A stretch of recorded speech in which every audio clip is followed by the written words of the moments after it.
આપશે હું તો એક બે વાતો તમારા બધાની વચ્ચે મૂકવી છે અને કેટલીક વાતો થોડી કડવી પણ આવે તો જરા પોતાના ગણીને માફ કરજો અને બાકી તમને બધાને એવું લાગે કે શંકરભાઈ કેમ આવું બોલે છે તો બે બાબતો હોય છે.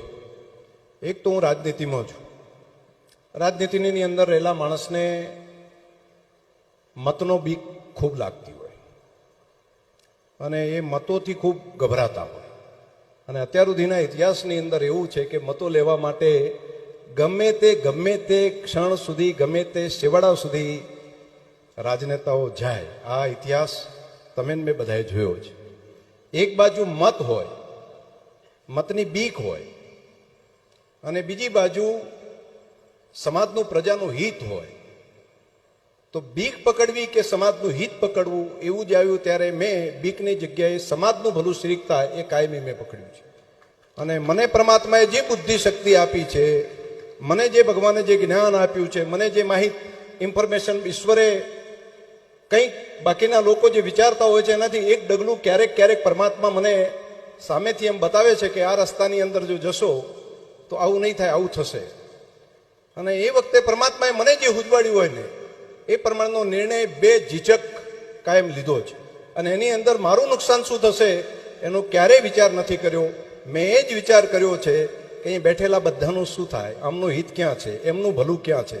અને એક આગેવાન મારા જેવો જો એ આંધળો થઈ જાય તો એક સેનાપતિ જો આંધળો હોય તો અનેક ઇતિહાસો એવા રચાયા છે કે જેનો આગેવાન આંધળો એનું કટક દરિયામાં આખી પ્રજાને, આખા સમાજને, આખા વિસ્તારને ક્યારે ભૂલથી પણ ખાડામાં નાખવાનું કામ જો આગેવાન તરીકે કરવું તો મને ઈશ્વર માફ ના કરે, કુદરત માફ ના કરે, બાકી તો બધા કરે. હું માત્ર મતોના કારણે કરીને, હું મતના ડરના કારણે કરીને સમાજને નુકસાન થતું હોય, પ્રજાને નુકસાન થતું હોય એવું ક્યારેય નિર્ણય હું કરી શકું નહીં. અને મને જે ઈશ્વરે બતાવ્યું હોય, કરતું હોય એ પ્રમાણે અત્યાર સુધીમાં કર્યું છે.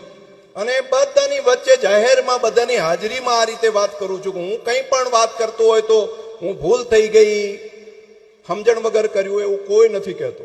હું કંઈ પણ નિર્ણય કરતો હોય તો ઈશ્વરને પ્રાર્થના કરી, પરમાત્માને પ્રાર્થના કરીને એ મને જે સૂઝવાડે એ પ્રમાણના અત્યાર સુધીના નિર્ણયો કર્યા છે.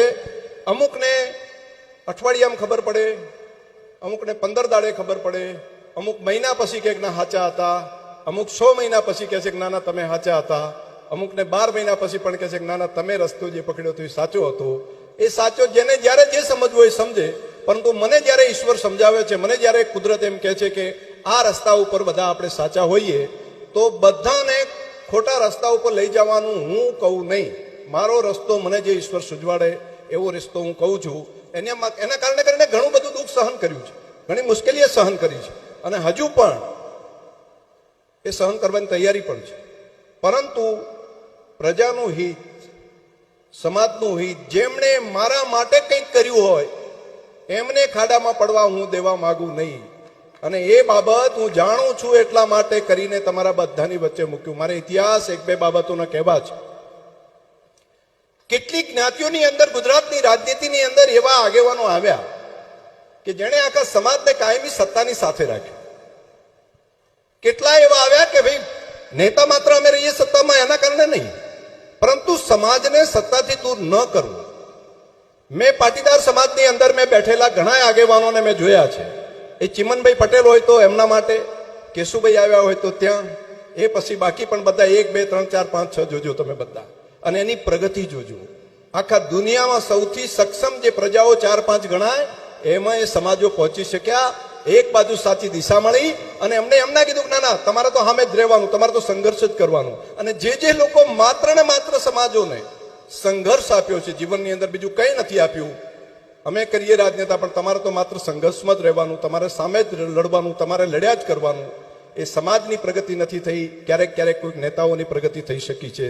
આ ઇતિહાસ એક ગામનો નથી, આખા રાજ્યનો ઇતિહાસ નજર સામે જોશો તો દેખાશે. આ હું જોઉં છું અને મને સત્ય લાગે છે. એટલા માટે બે ધડક બે દીધક બધાની વચ્ચે કામ કરું છું. એટલા માટે કે મારે તમને આગળ લઈ જવા છે, મારે આ વિસ્તારને આગળ લઈ જવો છે, મારા વિસ્તારનું ભલું કરવું છે, એના માટે કરીને હું આ કામ કરું છું, રાત દિવસ કર્યા કરું છું. અને આજે કેટલાકને ધ્યાનમાં આવશે, કેટલાક અઠવાડિયા પછી, કેટલાક 15 દિવસ પછી કહેશે, કેટલાક 2 દિવસની અંદર કહેશે કે ના શંકરભાઈ તમે સાચા હતા.